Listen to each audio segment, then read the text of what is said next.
Ya, Anda kembali di Indonesia Business Forum. Melanjutkan pertanyaan saya tadi, Doktif. Ini publik masih bertanya-tanya, dokter ngujinya di mana? Ini terpercaya nggak nih laboratoriumnya? Oke, saya mengujinya di lab yang sudah pasti terakreditasi. Jadi lab nasional yang sudah terakreditasi. Memang sering hanya satu lab itu ya yang sering disebutkan sama Doktif. Tapi sebenarnya masih banyak lab-lab yang lain, bahkan dari beberapa universitas seperti UI, UGM, lab Kesda itu pun masih banyak sebenarnya, dan itu pun semua terakreditasi.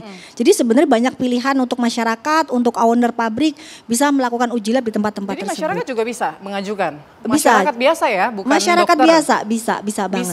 Bisa banget. Oke, sampai sekarang masih bisa dokter? Kabarnya dokter agak susah nih bisa, sekarang. tapi peraturannya beribet gitu. Semenjak viral? Betul, jadi kalau dulu Doktif ini beli dari official store, dan Doktif langsung memberikan tersebut dalam kondisi bersegel ke lab. Jadi petugasnya datang, kita punya videonya, ada rekaman videonya, bukti bahwa barang yang kita berikan bersegel, semuanya ada, dan langsung dibawa oleh petugas labnya. Tetapi sekarang peraturan itu berubah. Jadi memang kita memberikan produk ke lab tersebut tidak boleh ada nama di potnya. Jadi kalau misalnya potnya tidak bisa, susah untuk dilepas, labelnya tidak ada, maka kita bisa memindahkan isi produk ke wadah yang lain. Dan itu sebenarnya riskan sekali untuk adanya manipulasi. Tapi ya mungkin karena kebijakan beliau begitu ya kita jadi menurut lebih aja. Semenjak viral ya dok? Semenjak viral. Padahal sebenarnya seharusnya sih lab tersebut cukup senang ya karena jadi rame loh. Gitu, jadi rame itu. Tapi kenapa jadi sekarang Doktif jadi sulit ya untuk mengajukan uji lab tersebut. Baik Pak Irwan, ini apa sih sebenarnya resiko atau dampaknya Pak untuk pengguna skincare overclaim ini? Jadi resiko atau kerugiannya ini bukan hanya oleh masyarakat, tetapi juga oleh pelaku usaha. Ya, kalau di masyarakat tentu masyarakat tidak mendapatkan produk yang manfaatnya sesuai yang dia harapkan. Ya, manfaatnya tentu tidak sesuai, ya lebih rendah. Yang kedua, masyarakat dapat informasi yang menyesatkan terhadap produk tersebut. Ya, sementara untuk pelaku usaha yang mempromosikan atau memproduksi produk yang tidak sesuai dengan komposisi tadi, tentu masyarakat tidak percaya lagi terhadap produk tersebut. Tentu masyarakat tidak percaya lagi dengan merek tersebut, dan akibatnya untuk jangka panjang tentu mereka tidak dapat berusaha sehingga secara lebih bagus lagi berkembang. Ya, jadi kerugian terhadap overclaim ini bukan hanya oleh masyarakat, tapi juga oleh pelaku usaha. Oke, tapi kenapa masih beredar gitu loh? BPOM, apakah ini lolos dari pengawasan BPOM? BPOM sebenarnya mengeceknya itu sedetail itukah dari mulai kandungan sesuai atau tidak, atau hanya sebatas pengawasan dari sesuai mereknya, ini barangnya begitu, oh sama ya sudah gitu, atau sampai kandungannya juga diteliti nggak sama BPOM? Jadi pengawasan yang dilakukan oleh Badan POM itu dalam dua hal. Pertama, sebelum produk itu beredar. Yang kedua, setelah produk itu beredar.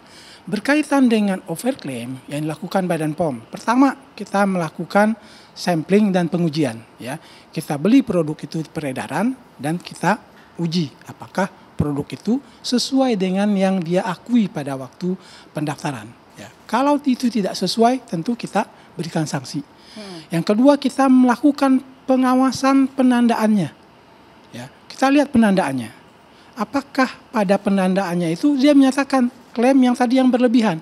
Misalnya yang tadi yang saya sebutkan. Ini dapat menyembuhkan jerawat. Ya, atau yang lebih parah lagi, ini bisa memancungkan hidung. Ada kosmetik yang bilang seperti itu. Atau mohon maaf, kosmetik itu bisa meningkatkan stamina pria. Nah, itu ada kosmetik yang bilang seperti itu ya, di pengawasan. Apakah itu penandaan atau pengawasan iklan? Pengawasan iklan kita lihat juga yang seperti itu. Dan juga terakhir kita melakukan pengawasan terhadap sarana produksinya. Ya, kita bisa melihat pada waktu produksi apakah dia pada waktu mencampurkan produk itu, memproduksi produk itu sesuai enggak dengan yang dinyatakan pada waktu didaftarkan. Misalnya pada waktu didaftarkan dia menyatakan retinolnya 10%. Nah, kemudian waktu kita lihat di industrinya rupanya dia hanya Hanya 1% sekian kurang misalnya. dari, Itu bisa kita ketahui pada waktu kita melakukan pemeriksaan sarana produksi. Nah, terhadap pelanggaran-pelanggaran tersebut tentu kita memberikan sanksi yang sudah sesuai Sudah dengan berarti sudah ada yang ditindak nih? Pasti. Brand-brand sudah? Pasti Sudah sudah jalan? ada. Sudah berapa banyak kira-kira? Sudah ada beberapa produk yang kita berikan sanksi berkaitan dengan pelanggaran tadi. Kalau saya sebutkan produk ini sangat banyak. Sanksinya apa nih? Pembatalan izin edar. Pembatalan izin edar. Produknya tidak boleh beredar dan kita minta produknya itu ditarik dan tentu dimusnahkan produk tersebut. Baik, Doktif. Boleh, Bapak di sini saya agak menanyakan sedikit. Mungkin bagaimana Bapak dengan ada satu hal, misalnya ada oknum-oknum dokter yang mengatakan bahwa produk ini bisa menghilangkan flek secara permanen. Apakah itu adalah suatu yang overclaim atau tidak? Itu kami sampaikan tadi bahwa apa yang tadi disebutkan apabila itu bukan klaim dari kosmetik, ya itu tentu kita minta untuk tidak dilakukan hal seperti itu.